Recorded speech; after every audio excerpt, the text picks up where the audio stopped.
உங்கள் தங்க நகை விற்று உடனடி பணம் பெற மேக்ஸ் கோல்ட் கால் 04445454545.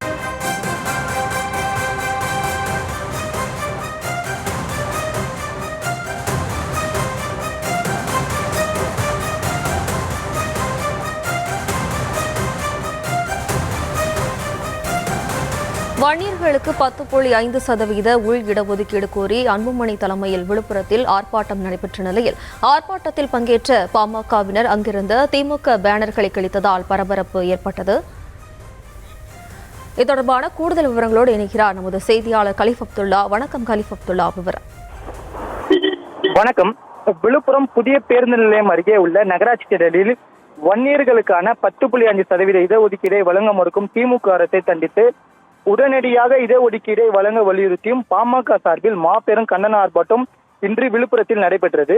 பாமக தலைவர் அன்புமணி ராமதாஸ் தலைமையில் நடைபெற்ற இந்த கண்டன ஆர்ப்பாட்டத்தில் கலந்து கொண்ட ஆயிரக்கணக்கானவர்கள் தங்கள் கையில் பதக்கைகள் ஏந்தியபடி வன்னியர்களுக்கு இடஒதுக்கீடை வழங்க மறுத்த திமுக அரசை கண்டித்தும் இடஒதுக்கீடை உடனடியாக வழங்க வலியுறுத்தியும் கண்டன ஆர்ப்பாட்டம் நடைபெற்றது. அப்போது கோஷமிட்டு வந்த பாமகவினர் ஆர்ப்பாட்டத்திற்கு வந்த பாமகவினர் சிலர் விழுப்புரம் புதிய பேருந்து நிலையம் எதிரே உள்ள பயணிகள் நிழற்குடையில் மேலே வைக்கப்பட்டிருந்த திமுகவின் பேனரை கண்டவுடன் அதனை பாமக கொடியை அம்பியை கொண்டு கிழித்தனர். இதனால் பரபரப்பு நிலவியது. அந்த இடத்தில் திமுகவின் விளம்பர பேனர்கள் எதற்காக வைக்கப்பட்டது என கேட்டு சிலர் அதை அகற்ற வேண்டும் என கூறி பாமகவினர் அங்கு வாக்குவாதத்தில் ஈடுபட்டனர். மேலும் சம்பவம் குறித்து தகவல் அறிந்து வந்த விழுப்புரம் தாலுகா போலீசார் உடனடியாக சம்பவ இடத்துக்கு சூழ்நிலை சமாதானப்படுத்தி பாமகவினரை அழைத்து சென்றனர்.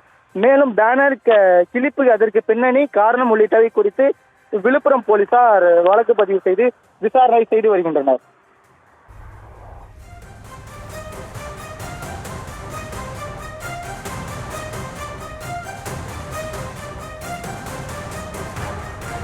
விவரங்களுக்கு நன்றி கலிஃப்துல்லா. வன்னியர்களுக்கு 10.5% உள் இடஒதுக்கீடு கோரி அன்புமணி தலைமையில் விழுப்புரத்தில் ஆர்ப்பாட்டம் நடைபெற்ற நிலையில் அங்கு பங்கேற்ற பாமகவினர் அங்கிருந்த திமுக பேனர்களை கிழித்ததால் பரபரப்பு ஏற்பட்டது. தொடர்பான வீடியோ காட்சிகளும் வெளியாகியுள்ளன. உங்கள் தங்க நகை விற்று உடனடி பணம் பெற மேக்ஸ் கோல்ட் கால் 04445454545.